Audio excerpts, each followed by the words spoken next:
ஆண்டவரும் உலக ரட்சகருமாய் இயேசு கிறிஸ்துவின் நாமத்தினாலே என் அன்பின் வாழ்த்துக்களை இந்த நாளில் தெரிவித்துக் கொள்கிறேன். விசேஷமாய் இந்த நாளுடைய இந்த இடத்திலே ஆண்டவருடைய வார்த்தைகளை பகிர்ந்து கொள்ளும்படியாக ஆண்டவர் கொடுத்ததான மகாபரிய சாக்கியத்திற்காக ஆண்டவருக்கு நன்றி செலுத்துகிறேன். இதற்கு அனுமதி கொடுத்த சபை ஊழியர்களுக்கும், திருச்சபை கமிட்டி, திருச்சபையில் இருக்க ஒவ்வொரு விசுவாச குடும்பங்களுக்கும் ஆண்டவரை இயேசு கிறிஸ்து நாமத்திலே நன்றியும் வாழ்த்துக்களையும் நான் தெரிவித்துக் கொள்கிறேன். இந்த நாளிலும் உலகம் முழுவதும் பெந்தைக்கோஸ்தே என்று சொல்லி இன்னைக்கு பெந்தைக்கோஸ்தே நாள் என்று சொல்லி ஆசரித்துக் கொண்டிருக்கிறதான ஒரு அனுபவத்தை நாம் பார்க்க முடிகிறது. பெந்தைக்கோஸ்தே என்ற நாள் என்று சொல்லும் போதே அது இந்த நாள் ஒரு இஸ்ரவேல் ஜனங்களுக்கு ஒரு விசேஷித்த ஒரு நாளாய் காணப்படுகிறது. என்று சொன்னால் கிறிஸ்தவம் இந்த பூமியிலே அதிகமாய் வளர்வதற்கு இந்த நாள் ஒரு பிரத்யேக நாளாக இருந்தது என்று சொல்லி நாம் வேதத்தின் அடிஸ்தானத்திலும் சரித்திரத்தின் மூலமாகவும் வாசிக்க முடியும். அநேக ஜனங்கள் நினைக்கிறார்கள் இந்த நாட்களில் கூடி வந்து தெய்வத்தை ஆராதித்து விடுதலை அடைந்து அநேக பேர் ரட்சிக்கப்பட்டு உலகம் முழுவதும் கிறிஸ்துவம் வெளிப்படுவதற்கு உண்டான ஒரு பிரத்யேக நாளாக இந்த நாளை இன்னைக்கு ஆசரித்துக் கொண்டிருக்கிறார்கள். ஆனால் இந்த நாளில் நான் எடுத்தால் ஒரு வேத பகுதி வாசித்து கேட்போம். நான் வாசித்ததான முதலாவது வேத பாடம் 1 ராஜாக்கள் 19ஆம் அதிகாரத்தினுடைய 13வது வசனத்தை ஒரு ஆள் வாசிங்களேன். அதை எலியா கேட்டபோது தன் சார்வையினால் தன் முகத்தை மூடிக்கொண்டு வெளியே வந்து கெபியின் வாசலில் நின்றான். அப்பொழுது இதோ எலியாவே, இங்கே உனக்கு என்ன காரியம் என்று சொல்லுகிற சத்தம் அவனுக்கு உண்டாயிட்டு என்று சொல்லி நாம் பார்க்கிறோம். ஹல்லேலூயா, ஹல்லேலூயா. ஒரு சின்ன ஒரு கதை மட்டும் நான் சொல்றேன். ஒரு பையனுக்கு ஒரு பொண்ணு பார்ப்பதற்காக ஒரு இடத்துக்கு போயிருந்தார்கள். அங்க போன இடத்துல நமக்கு வழக்கமா தெரிஞ்சதான பெண்ணை பற்றி விசாரிப்பார்கள், மாப்பிள்ளையை பற்றி விசாரிப்பாங்க. விசாரித்து என்ன செய்வாங்க, எல்லா காரியங்களையும் ஒழுங்குபடுத்துவாங்க. அதே போல மாப்பிள்ளை என்ன செய்யறாரு, பொண்ணோட தகப்பன்கிட்ட கேட்கிறாரு, பொண்ணுக்கு என்னெல்லாம் பிடிக்கும், என்ன பிரச்சனை எல்லாம் இருக்குன்னு சொல்லி கேட்ட உடனே அவர் உடனே சொன்னாரு, என் பொண்ணுக்கு வந்துட்டு கொத்து பரோட்டானா ரொம்ப பிடிக்கும் அப்படின்னாரு. என்ன பரோட்டா? கொத்து பரோட்டானா ரொம்ப பிடிக்கும். ஓகே. ரெண்டாவது என்ன ப்ராப்ளம் இருக்குன்னு கேட்ட உடனே என் பொண்ணுக்கு வந்து வீசிங் ப்ராப்ளம் இருக்கு அப்படின்னு சொல்லி அவர் சொல்லிட்டாரு. அப்போ அந்த பையனை சரி ஓகே, இது இப்போ என்ன செய்யுது, நார்மல் தானே, உலகத்தில் எல்லாருக்கும் ஏதோ ஒரு பலவீனம் இருக்கும் அப்படின்னு சொல்லி மனுஷன் என்ன பண்ணிட்டாரு, கல்யாணமெல்லாம் முடிஞ்சிச்சு. அப்போ ஆசை ஒய்ஃப் என்ன சொல்கிறாங்க, எனக்கு கொத்து பரோட்டா வாங்கிட்டு வாங்கன்னு சொன்ன உடனே இவர் என்ன செய்யாரு, சரி பிடிச்சதை வாங்கி கொடுக்கணும் இல்லையா, இல்லைன்னு சொன்னால் என்ன ஆகும், பிரச்சனை தானே அப்படின்னு சொல்லிட்டு பிடிச்சதை வாங்குறதுக்கு கடைக்கு போயிட்டார். கடைக்கு போயிட்டு வரும்போது என்ன ஆகி போச்சு அப்படின்னு சொன்னால் 10 நிமிஷம் வர வேண்டிய ஒரு மனுஷன் 1/2 மணி நேரம் ஆகிப்போச்சு. 1/2 மணி நேரம் கழிச்சு வீட்டுக்கு வந்து பார்த்தா, வீட்டுக்குள்ளே வரும்போது இங்கே என்ன நடக்குது அப்படின்னு சொன்னால், பாத்திரம் அங்கங்கே அடிச்சது பறக்குது. பாத்திரம் ஒரு இடத்துல கிடையாது, அங்கிட்டு எரிகிறாங்க. அப்போ அழகா என்ன செஞ்சாரு, நினைச்ச மாமனார் தானே சர்டிஃபிகேட்டை கொடுத்தாரு. மாமனாரை கூப்பிட்டு கேட்டாராம்மா, மாமா நீங்க சொன்னதெல்லாம் சரிதான் மாமா, ஆனா உங்க பொண்ணுக்கு கோபம் வந்து இப்படி பாத்திரத்தெல்லாம் எடுத்து வீசுவான்னு சொல்லுங்க. மாமனார் சொன்னாரம்மா, மாப்பிள்ளை நான் சொன்னதெல்லாம் சரியாதான் சொன்னேன், நீங்க என்ன செய்யல, புரிஞ்சுக்கல. அவர் என்ன சொன்னாரு, வீசிங் ப்ராப்ளம் இருக்குன்னு சொன்னாரு. ஆனா இது எதை வீசுறாருன்னு சொன்னாரு, பாத்திரத்தை எடுத்து வீசுவா, கோபப்படுவா, நீ என்ன செய்ய, கண்ட்ரோலா இருந்துக்கோ, அவ்வளவுதான்.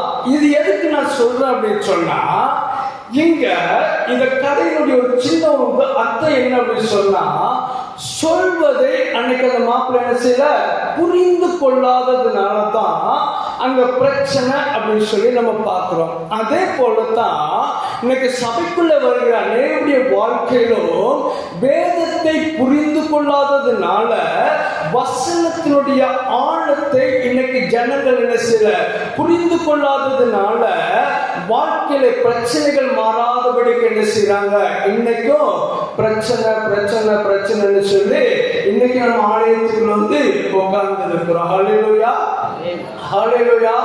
அப்ப ஆண்டவருடைய அந்த சத்தம் வெளிப்படும் பொழுது, ஆண்டவருடைய வார்த்தை வெளிப்படும் பொழுது, நாம் திட்டமாய் வசனம் எனக்கு எதை கற்றுக் கொடுப்பது என்பதை என்ன செய்யணும், புரிந்து கொள்கிற ஒரு அனுபவம் உண்டாக இருக்க வேண்டும். நாம் வாசிக்க கேட்டதான இந்த 1வது வேதத்தை நாம் வாசிக்கிறோம். அவர் என்ன சொல்லியிருக்கிறாரு, அப்பொழுது 11 வாசிக்கும் போது இருக்கோ, கர்த்தர் பர்வதங்களுக்கு பிளக்கிறதும் கண்மலையை உடைக்கிறதுமான பலத்த பெருங்காற்று உண்டாச்சு. அங்க யாரும் இல்ல, கர்த்தர் கிடையாது. ஹல்லேலூயா, ஹல்லேலூயா.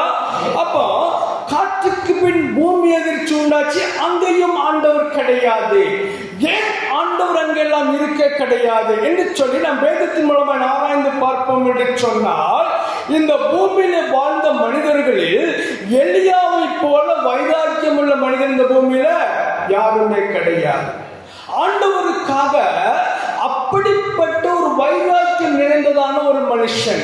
அவர் என்ன செய்றார், அந்த ஆண்டவரால் அழைக்கப்பட்டு வைராக்கியம் உள்ள மனுஷன் அங்க என்ன செய்றார், 450 பாகால் தீர்க்கதரிசி என்ன செய்றார், அவர் வெட்டி போட்டார் என்று சொல்லி நாம் வேதத்தில் வாசிக்க முடியும். அப்படி யாருமே செய்தது கிடையாது. ஏன்னா ஆண்டவருக்காக வைராக்கியம் கொண்டதான ஒரு மனுஷன், ஆண்டவரால் வல்லமையா எடுத்து பயன்படுத்தப்பட்டதான ஒரு மனுஷன்.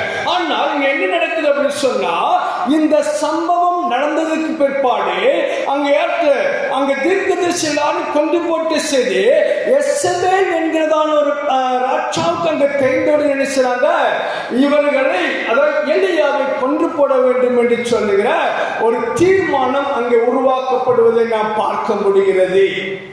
ஆனா அந்த ஆண்டவரால் என்ன செய்றார், தெளிவான காரியங்களை செய்த மனிதனுக்குள்ளே ஏன் ஆண்டவருடைய சத்தத்தை அங்க உணர முடியவில்லை, ஏன் ஆண்டவருடைய சத்தத்துக்கு செவி சாய்க்கப்படாமல் இருப்பது காரணம் என்னன்னு சொன்னா, தேவன் சொன்ன வார்த்தைக்கு என்ன செய்யல, அவர் கீழ்ப்படியாத ஒரு மனுஷன் சொல்லி அல்ல, அந்த மனுஷனுக்குள்ளே பயம் உருவானதே ஒரு பிரதானமான ஒரு காரியம் என்று சொல்லி நம்ம பார்க்க முடியும்.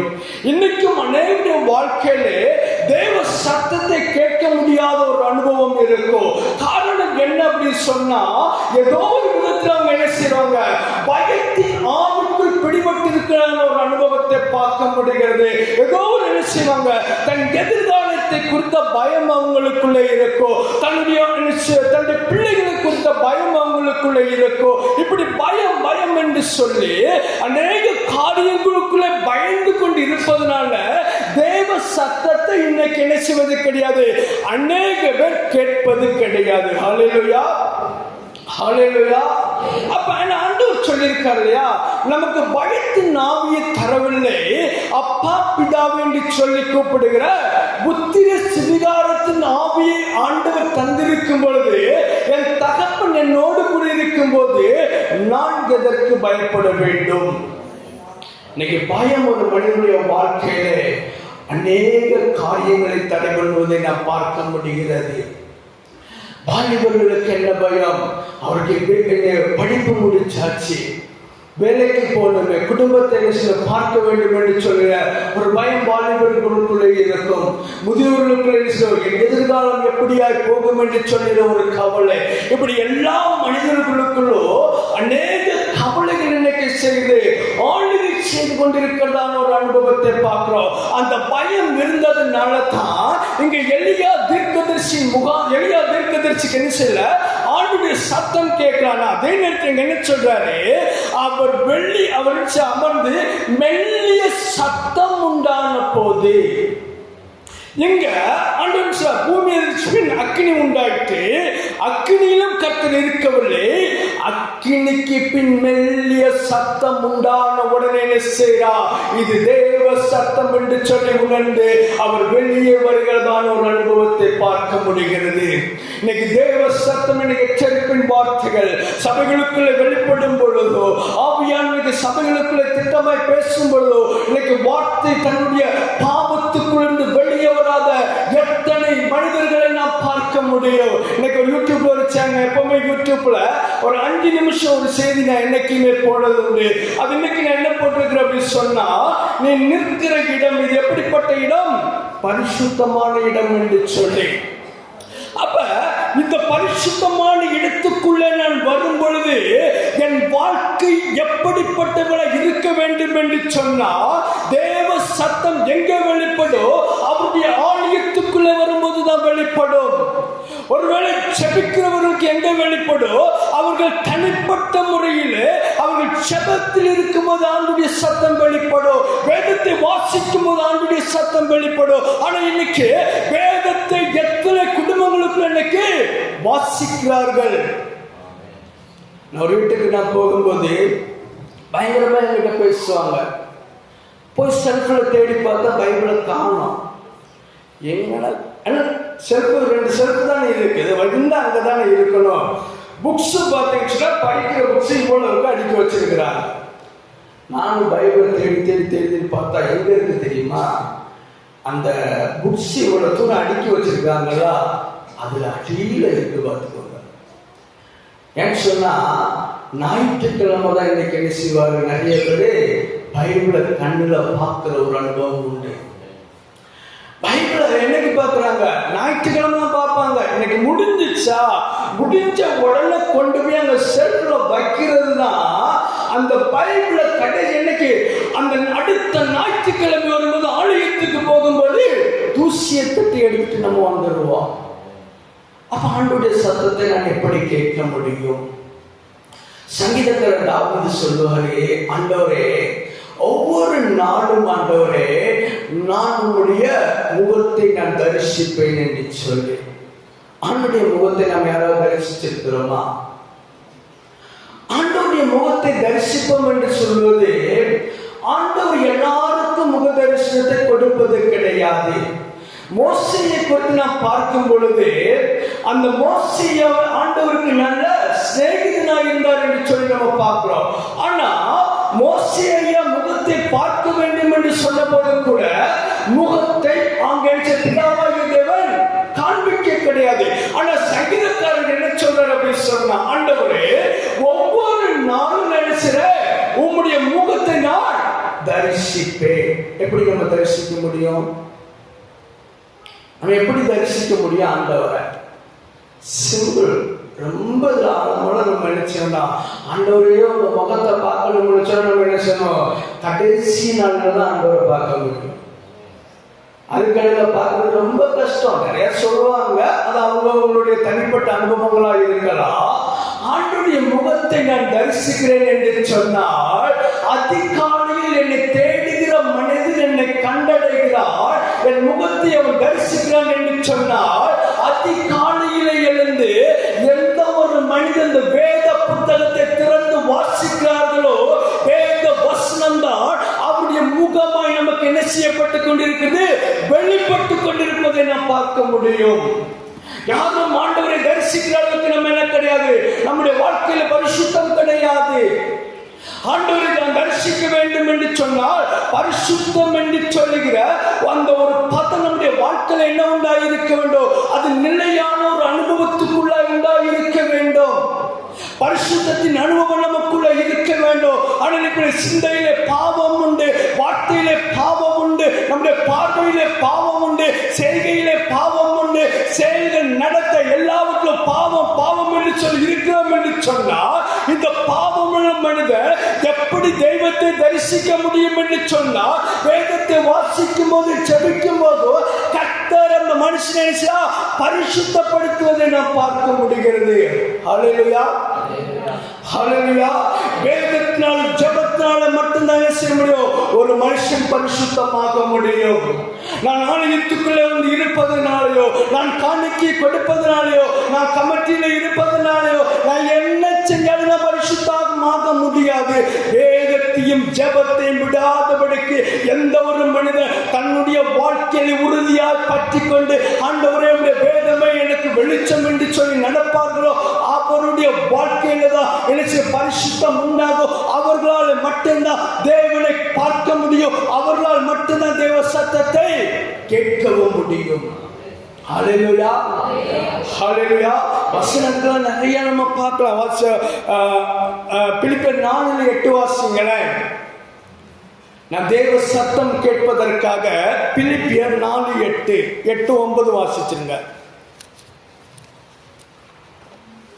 கடைசியாக சகோதரரே, உண்மை உள்ளவைகள் எவைகளோ, ஒழுக்கம் உள்ளவைகள் எவைகளோ, நீதி உள்ளவைகள் எவைகளோ, கற்புள்ளவைகள் எவைகளோ, அன்புள்ளவைகள் எவைகளோ, புண்ணியம் எதுவோ, புகழ் எதுவோ, அவைகளே சிந்தித்துக் கொண்டிருங்கள். அவைகளே சிந்தித்துக் கொண்டிருங்கள். அடுத்த வசனம் வாசிங்க. நீங்கள் என்னிடத்தில் கற்றும் அடைந்தும் கேட்டும் கண்டும் இருக்கிறவைகள் எவைகளோ அவைகளையே செய்யுங்கள். அப்பொழுது சமாதானத்தின் தேவன் உங்களோடு கூட இருப்பார். ஹல்லேலூயா, ஹல்லேலூயா, ஹல்லேலூயா. அப்ப இதுல ஒரு காரியத்தை நாம் தெளிவாக நம்ம பார்க்கிறோம். நான் தேவ சத்தத்தை நான் கேட்க வேண்டும் என்று சொன்னால், உண்மை உள்ளவைகள் எவைகளோ அந்த உண்மையை நாம் கடைபிடிக்க வேண்டும். ஒழுக்கம் உள்ளவைகள் எவைகளோ அவைகளை நான் கடைபிடிக்க வேண்டும். நீதி உள்ளவைகள், கற்புள்ளவைகள், அன்புள்ளவைகள், நற்கிரி, அதாவது புண்ணியம், புகழ் எதுவோ அவைகளை நான் என்ன செய்ய வேண்டும்? அனுதினமும் என் சிந்தைக்குள்ளே நான் வைத்திருக்க வேண்டும். ஹல்லேலூயா, ஹல்லேலூயா. அப்ப இங்க ஒரு காரியத்தை அவர் என்ன சொல்றார்? ஒழுக்கம், நீதி, கற்பு, அன்பு, இவைகள் இன்னைக்கு சபைகளுக்குள்ளே ஒழுக்கம் கடைபிடிக்கப்படுகிறதா? எத்தனை பேர் கையில பைபிள் இருக்கு? பைபிள் இல்லாதவங்க சரி, ஒரு சின்ன எக்ஸாம்பிள். இப்ப டிரைவர்ஸ் எத்தனை இருக்கிறீங்க? வேற வண்டி ஓட்டுறவங்க. சரி, ஓகே. இப்போ ஒரு சின்ன ஒரு கேள்வி நான் வைக்கிறேன். இப்போ நீங்க வண்டி ஓட்டிட்டு போறீங்க இல்லையா? ஒரு செக்கிங் பிடிக்கிறாங்க. வண்டியில RC book okay, pollution okay, insurance okay, எல்லாமே இருக்கு. லைசன்ஸ் இல்லைன்னா என்ன செய்வாங்க? லைசன்ஸ் இல்லைன்னா என்ன செய்வாங்க தெரியும் இல்லையா? என்ன செய்வாங்க? ஒரு பெனால்ட்டி போடுவாங்க. அது எவ்வளோ போடுவாங்கன்னு எனக்கு தெரியாது. லைசன்ஸ் இல்லாமல் நான் எங்கேயும் வச்சுக்கினது கிடையாது, அதனால எனக்கு தெரியாது. அப்ப ஒரு வண்டி ஓட்டும் போது நமக்கு தேவை என்ன? லைசன்ஸ். அது நம்முடைய நான் டிரைவர் அப்படிங்கிறதுக்கு ஒரு அடையாளம். அது அதே போலதான் கிறிஸ்தவர்களுக்கு அடையாளம் எது அப்படின்னு சொன்னா நமக்கு எது? பைபிள். ஆமென். பைபிள். ஒரு பைபிள நான் ஆமோசனை கேட்பேன். எப்பவுமே பைபிளுங்க வீட்டில் இருக்குண்ணா அப்படி அழகா சொல்லுவாங்க. எப்படி வீட்டில் இருக்குண்ணா? மொபைலில் நம்ம பைபிள் வச்சிருக்கிறோம், சந்தோஷம் தான். ஆனால் அது எதுக்கு அப்படின்னு சொன்னால், நம்ம டிராவல் பண்ணும்போது சில இடங்கள் நம்ம பைபிள் எடுத்து என்ன செய்ய முடியாது, வாசிக்க முடியாது. அதுக்கு யூஸ் பண்ணதான் மொபைலை தவிர, ஆலயத்துக்குள்ள வரும்போது இந்த மொபைலை எடுத்து நம்ம பைபிளை பார்க்குறோம் அப்படின்னு சொன்னால் அதை விட ஒழுங்குகேடு ஒன்றுமே கிடையாது. ஓகே, நான் என்ன சொல்றேன்? எங்க போய் பிரசங்கம் பண்ணாலும் நான் சொல்வேன், பைபிள் நிர்பந்தமா கொண்டு வர சொன்னா வேதம் சொல்லுகிறது, உண்மை உள்ளவைகள் எவைகளோ, ஒழுக்கம் உள்ளவைகள் எவைகளோ, நீங்க புண்ணியம் எதுவோ, புகழ் எதுவோ அவைகளை நீங்கள் சிந்தித்துக் கொண்டு இருக்கும் பொழுது கர்த்தருடைய சத்தத்தை நம்மால் கேட்க முடியும். அந்த கர்த்தருடைய சத்தத்தை அது என்ன செய்யுது? அது காதேஸ் வனாந்தரத்தை அது அதிர பண்ணுகிற ஒரு சத்தமாக இருக்கிறது. பெண்மான்களை ஈடுபடி செய்கிற ஒரு சத்தமாக இருக்கிறது. இந்த சத்தமானது என்ன செய்ய அப்படின்னு சொன்னா அநேகருடைய வாழ்க்கையில மாற்றத்தை கொண்டு வருகிற ஒரு சத்தம். ஹல்லேலூயா, ஹல்லேலூயா. இன்னைக்கு எல்லாரும் நம்ம என்ன நினைப்போம் அப்படின்னு சொன்னா, நான் இருக்கிற இடத்துல என்னுடைய சத்தம் மட்டும் தானே செய்யணும், உயர்ந்திருக்க வேண்டும். நான் இருக்கிற இடத்துல அது என்ன எதை வெளிப்படுத்தும் அப்படின்னு சொன்னா, ஒரு மனுஷனுடைய மேட்டிமையும் அகந்தையும் வெளிப்படுத்துகிறதான ஒரு அனுபவத்தை நாம் பார்க்க முடியும். சில பேர் ஆண்டவருடைய சத்தத்துக்கு என்ன செய்ய மாட்டாங்க, செவியை மடுக்க மாட்டார்கள். எனக்கு முதல் இந்த இடத்துல இந்த பிலிப்பியர்ல நான் பேசின ஒரு வார்த்தை என்னன்னா, 2013 நினைக்கிற முதல் பிரசங்கம் இந்த சபைக்குள்ள நான் பேசும்போது அன்னைக்கு வெளிப்படுத்தல இருந்து நான் பேச ஆரம்பித்தேன். உனக்கு தவணை கொடுத்து இருந்தோம், நீ மனம் திரும்பாத பட்சத்தில் நான் உன்னை என்ன செய்வேன், உன்னை கட்டளை ஆக்கி போடுவேன் என்று சொன்ன ஒரு வார்த்தை இந்த இடத்துல ஆண்டவர் பேசினார். ஆனா அந்த வார்த்தை எனக்கு பேசின உடனே சபைக்குள்ளும் எனக்கு எதிர்ப்பு உண்டாயிருந்தது, வெளியிலும் எனக்கு எதிர்ப்பு உண்டாயிருந்தது. எப்படி சபைக்குள்ள இப்படிப்பட்டதான ஒரு வார்த்தையை பேசலாம் என்று சொன்னேன். ஆனா நடந்தது என்ன தெரியுமா, அன்னைக்கு யாருக்காக ஆண்டவர் பேசினாரோ இன்னைக்கு அவருடைய நிலைமைகள் அதே நிலைமைதான் இன்னைக்கு. என்று சொன்னா அவங்க தான் முதல் எதிர்ப்பு கொடுத்தாங்க இந்த சபைக்குள்ள. இவன் என்ன செய்யக்கூடாதுங்க, பிரசங்கம் பண்ணக்கூடாது என்று சொல்லி. ஆனால் ஆண்டவர் எதை வெளிப்படுத்தினாரோ, இன்னைக்கு நான் எத்தனையோ ஒரு அவங்களுக்கு செபிக்கணும்னு பிரயாசப்பட்டது உண்டு, அவங்க வீட்டுக்கு நான் போக வேண்டும் சொல்லி பிரயாசப்பட்டது உண்டு. ஆனா எப்பெல்லாம் அவங்க வீட்டுக்கு நான் போடுங்கன்னு சொல்லி நான் போன் பண்ணுவேனோ அப்பெல்லாம் அவங்க வீட்டுல இருக்கவே மாட்டாங்க. ஏன்னு சொன்னா தேவ சத்தத்துக்கு ஒரு மனுஷன் செவி கொடுக்காமல் இருக்கும் பொழுது தேவன் என்ன செய்கிறார் என்று சொன்னார், மறுபடி அவர்களை என்ன செய்வது கிடையாது. அவர்களை தேவனுடைய தண்டனை ஒரு இடத்துல வெளிப்படும் பொழுது, தேவன் அவர் தண்டிக்க ஆரம்பிக்கும் பொழுது யார் போனாலும் கர்த்தரால் அது அனுமதிப்பது கிடையாது. காரணம் என்னன்னு சொன்னா அவன் சொல்ற இல்லையா, சாமுவேலை பார்த்து ஆண்டவர் சொல்லி இருப்பாரு, சவுலுக்காக சாமுவேலை ஜெபிக்க ஆரம்பிக்க போது நான் இருக்கிற ஒரு மனுஷனுக்காக நீ ஏன் ஜெபிக்கிறாய் என்று சொல்றார் ஆண்டவர் சொல்லி இருப்பாரு. இன்னைக்கு சபைகளுக்குள்ள நாங்க வரணும்னு சொன்னா, ஊழியம் செய்யணும்னு சொன்னா இது சாதாரணப்பட்ட ஒரு வேலை கிடையாது. ஒருவேளை நிறைய பேர் சொல்லுவாங்க அவங்களுக்கு வீட்டுல தானே இருக்கிறாங்க, எங்கேயோ அவங்க என்னமோ சுத்திட்டு வராங்க, ஒரு நாள் பிரசங்கம் பண்றாங்க அப்படின்னு சொன்னா ஒரு பிரசங்கம் செய்ய வேண்டும் என்று சொன்னால் அந்த ஒரு வாரம் என்ன செய்யணும், பிரசவ வேதனையுடைய ஒரு அனுபவம் தான் இருக்குமே தவிர ஏதோ வந்தோம் எடுத்தோ பேசுவோம் என்று சொல்ல அது நிறைய பேசலாம். ஆனா ஞானத்தினால பேசலாம். அதே நேரத்தில் ஆவியானவர் நமக்குள்ளே பேச வேண்டும், ஆவியானவர் சபைகளுக்குள்ளே வெளிப்பட வேண்டும், ஆவியானவர் சபையை உருவாக்க வேண்டும் என்று சொன்னால் ஒவ்வொரு நாளும் ஜெபத்தில் இருந்து ஆண்டவர் கொடுக்கிற வார்த்தை கொண்டு பேசும்போது மட்டும்தான் சபைகளுக்குள்ளே மாற்றம் உருவாகுமே தவிர, குடும்பங்களுக்குள்ளே மாற்றம் உருவாகுமே தவிர, என்னால் எல்லாம் முடியும், என்னால் சாதிக்க முடியும் என்று சொன்னால் ஒரு காரியத்தை ஆண்டவர் என்ன செய்ய மாட்டார், செயல்படுத்துவது கிடையாது. நான் எங்க போனாலும் சரி, போன வாரம் பாஸ்டர் சொன்னாங்க இந்த வாரம் பிரசங்கம் நீங்க தான் பண்ண சொன்ன, அன்னைக்கே போய் என்ன செஞ்சிருவேன் சொன்னா நமக்கு ஒரு தலைப்பு கொடுத்துருப்பாங்க இல்லையா, அதுக்குள்ள இருந்து எடுத்தாதான் ஜனங்களுக்கு என்ன செய்யும் தெளிவா புரியும் அப்படிங்கிறதுக்காக அன்னைக்கே போய் ஒரு நோட்டு எடுத்து எழுதிடுவேன். அது ஒவ்வொரு நாள் அதை வாசிச்சு ஒரு 4-5 நாள் அது வாசிச்ச பிற்பாடு அந்த ஒரு வெள்ளிக்கிழமையான ஆண்டுடைய சம்பவத்தில் உட்காரும் போது ஆண்டவர் எதை பேச வேண்டும் என்று சொன்னா நீ இதை பேச வேண்டும் என்று சொல்லுங்க, அந்த வார்த்தை ஆண்டவர் கொடுக்கிறார். ஹல்லேலூயா, ஹல்லேலூயா. நிறைய பேர் பரியாசம் பண்ணுவார்கள், ஊழியத்தை குறித்து பரியாசம் பண்ணுவாங்க, பேசுகிற வார்த்தைகளை குறித்து பரியாசம் பண்ணுவாங்க. ஆனா பரியாசம் பண்ணுவது வேதத்தால் வேதத்தை கொண்டு அவர் ஆண்டவர் வெளிப்பட்டு கொண்டிருக்கும் போது நான் பரியாசம் பண்ணுகிற ஒரு அனுபவம் இருக்கும் என்று சொன்னார். இன்னைக்கே ரட்சிப்பினால், இன்னைக்கே ரட்சிப்பினால் ஆண்டவர் இனி என்னுடைய வாழ்க்கையில மற்றவர்களை குற்றப்படுத்துகிற அனுபவம் எனக்குள்ள இருக்காது, பரியாசப்படுத்துகிற அனுபவம் எனக்குள்ள இருக்காது.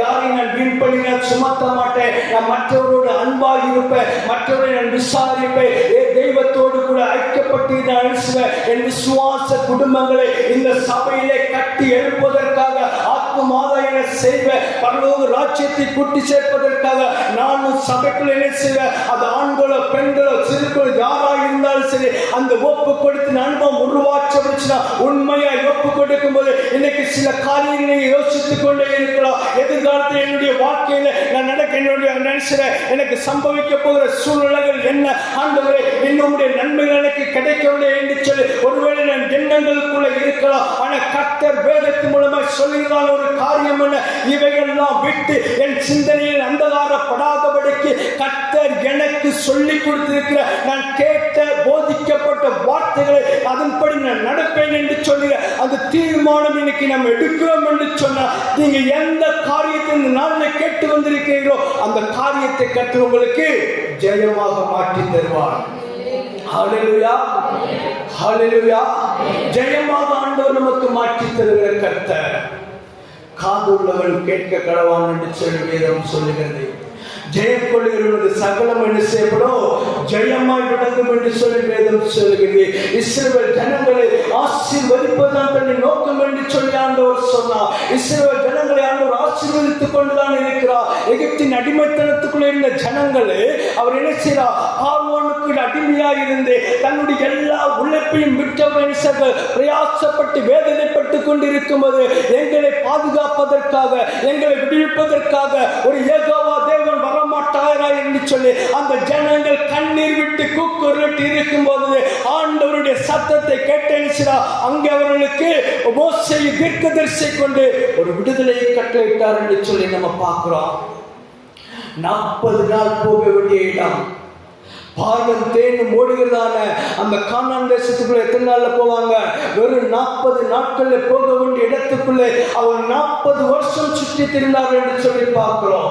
ஆசீர்வாதம் கிடையாது, நன்மைகள் கிடையாது. ஏன் ஏன் ஏன் என்று சொல்லி என்ன போரிடமெல்லாம் எனக்கு யுத்தங்கள் உருவாகி கொண்டேதான் இருக்கிறது. காரணம் என்ன? ஆண்டவர் எதற்காக தன் ஜனத்தை அழைத்து கொண்டு போனாரோ அந்த சத்தத்தை ஜனங்கள் சில உணராமல் போனதுனால கேட்கிறாங்க, ஐயா நாங்கள் எகிப்தில் இருந்திருந்தா நாங்கள் செத்து போக மாட்டோமே என்று சொல்லி பழைய வாழ்க்கையை குறித்து தான் சிந்திக்கிறார்களே தவிர தன் எதிர்காலத்துடைய சிந்தனை இல்லாத ஒரு அனுபவத்தை பார்க்கிறோம். பழைய வாழ்க்கை எனக்கு பாவம், அது எப்படிப்பட்ட வாழ்க்கையாக இருந்தது, அது எனக்கு சந்தோஷத்தின் வாழ்க்கையாக இருந்தது. ஆனா தேவனோடு கூட நடக்கிற ஜனங்களுக்கு சில போராட்டங்கள் வந்தாலும் கூட அவர் என்ன செய்யறாருன்னா, அந்த குறித்த நாட்கள் வரும்போது எல்லாவற்றையும் எடுத்து மாற்றி ஒரு சமாதானத்தையோ ஒரு சந்தோஷத்தை ஆண்டவர் தருகிறார் என்று சொல்லி நம்ம பார்க்கிறோம். ஹல்லேலூயா, ஹல்லேலூயா. அந்த ஜனங்கள் வாஞ்சித்ததெல்லாம் கொடுத்தாரா இல்லையா? இஸ்ரவேல் ஜனங்கள் என்னென்ன கேட்டாங்களோ எல்லாத்தையும் ஆண்டவர் கொடுத்தாரு. ஏன்னா ஆண்டவருடைய வாக்கு என்ன? ஜனங்களை ஆசீர்வதிப்பது என்னுடைய நோக்கம். ஆனா அதே வேளையில அந்த பாலும் தேனும் ஓடுகிற இடத்துக்குள்ள என்ன செய்யல, அதிகபட்சம் 20 வயசுக்கு மேற்பட்ட யாருமே பிரவேசிக்க முடியல. காரணம் என்ன அப்படி சொன்னா, ஆண்டோடைய சத்தத்துக்கு அவர் என்ன செய்ய கிடையாது, செவி கொடுக்காமல் போனதுனால. ஏன் மோசேயாவே என்ன செய்யல, உள்ள போக முடியல. ஆண்டவர் ஒரு அடி அடிச்சா 2 அடி அடிப்பார், அவ்வளவுதான். அது ஆண்டவர் எது சொன்னாரோ அதை செய்யும் போது மட்டும்தான் சுவாசிச்சா அவர் சொன்னதையும் நாம் கண்டதையும் கேட்டதையும் அப்படியே நாம் கீழ்ப்படிந்து நடக்கும் போதே. கடைசி ஒரு வசனத்தை மட்டும் வாசிச்சு முடிச்சிடற. நான் வாசிச்சேன் இல்லையா, சங்கீதத்துல 29 அந்த கடைசி வசனத்தை வாசிக்கும் போது கர்த்தர் தமது ஜனத்திற்கு பலன் கொடுப்பார், கர்த்தர் தமது ஜனத்திற்கு சமாதானம் அறி அவர்களை ஆசீர்வதிப்பார் என்று சொல்லிப்பார். ஹல்லேலூயா, ஹல்லேலூயா. எந்த ஒரு மனுஷன் தேவ சத்தம் கேட்டு அந்த வார்த்தைகளுக்கு கீழ்ப்படுகிறார்களோ, என்ன எலியா தீர்க்கதரிசி அவர் என்ன செய்யறார், ஒளிந்து பயத்தினால் அவர் ஒளிந்திருந்தா அந்த சத்தம் கேட்டு வெளியே வந்ததுக்கு பிற்பாடு அந்த எலியா தீர்க்கதரிசியை கொண்டு அற்புதங்களை ஆண்டவர் வெளிப்படுத்தி கொண்டே இருந்தார். ஹல்லேலூயா. அவர் அற்புதங்களை அடையாளங்களை ஆண்டவர் வெளிப்படுத்தி கொண்டே இருந்தார் என்று சொல்லி பார்க்கிறோம். அப்ப கர்த்தர் என்ன சொல்றாரு சொன்னா, சத்தத்தை கேட்கிற பிள்ளைகளுக்கு, அந்த சத்தத்தை கீழ்ப்படுகிற பிள்ளை முதலானவர் பலனை கொடுக்கிறார். ஹல்லேலூயா. இன்னைக்கு பலவீன நிறைய பேருக்குள்ள இருக்கலாம். என்ன போராட்டம் அவர் பலத்தை கொடுத்து தன்னுடைய ஜனத்திற்கு அவர் சமாதானத்தை கொடுத்து அவர் ஆசீர்வதிக்கிற தேவனாய் இருக்கிறார். ஹல்லேலூயா. இந்த வசனத்தின் மூலமாக கர்த்தர் நம்மை ஆசீர்வதிக்கிற தேவன், அவர் நமக்கு சமாதானத்தை கொடுக்கிற தேவன், அவர் நமக்கு பலத்தை கொடுக்கிற தேவன். அதற்கு நான் செய்ய வேண்டியது எல்லாமே அவருடைய சத்தம் வெளிப்படுகிற இடம். வேதத்தின் மூலம் ஆண்டவர் பேசுவார், நம்முடைய ஜெபத்தில் ஆண்டவர் பேசுவார், ஊழியக்காரர்கள் மூலமாய் ஆண்டவர் பேசுவார், சின்ன குழந்தைகள் முகாந்திரம் ஆண்டவர் பேசுவார்.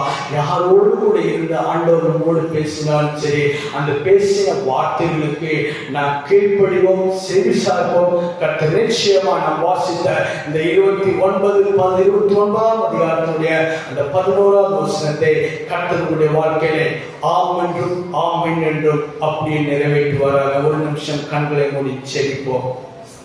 மகா இரக்கமும் கிருபையில் இருந்த எங்கள் அன்பின் பிதாவே, அப்பா, இந்த நாளிலும் கூட தகப்பனே, இயேசுப்பா, நீர் சொல்ல சொன்னீங்க ஆண்டவரே, அவன் சத்தம் கேட்டால் என்ன நடக்கும் என்று சொல்லி ஆண்டவரே, அப்பா, நீ தெளிவான வார்த்தை முகாமை தெளிவுபடுத்தினே, அதற்காக நமக்கு நன்றி செய்கிறோம்.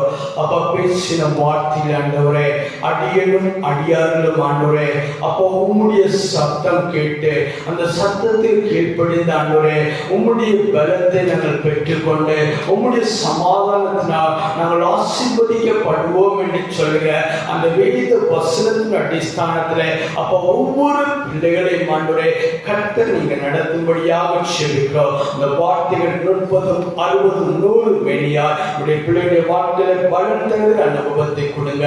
ஆவியானவர் பொறுப்படுத்திக் கொள்ளும். இயேசுவின் மூலம் ஜெபங்கள் நல்ல பிதாவே, ஆமென், ஆமென்.